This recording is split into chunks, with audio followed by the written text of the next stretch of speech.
વિધાનસભાના ધારાસભ્ય તરીકે મેં અધ્યક્ષ રાજીનામું આપ્યું છે. મારા અંતરાત્માના અવાજને માન આપીને મેં આ નિર્ણય લીધો છે અને આમાં માત્ર ને માત્ર મેં હમણાં દરેક મીડિયામાં દરેક ન્યૂઝ ચેનલને કહ્યું છે કે ભાઈ જે જૂના કાર્યકર્તાઓ છે કાર્યકર્તાનું માન સન્માન જળવાય.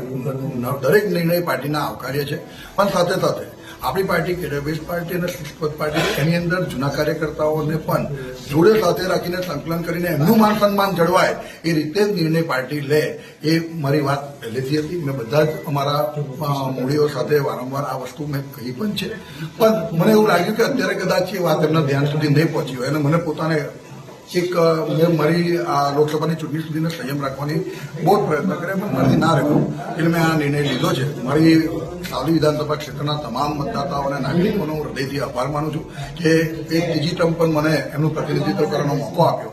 હું જીવીશ ત્યાં સુધી મારી વિધાનસભા ક્ષેત્રના તમામ મતદાતા અને કાર્યકર્તાઓની સેવા કરતો રહીશ.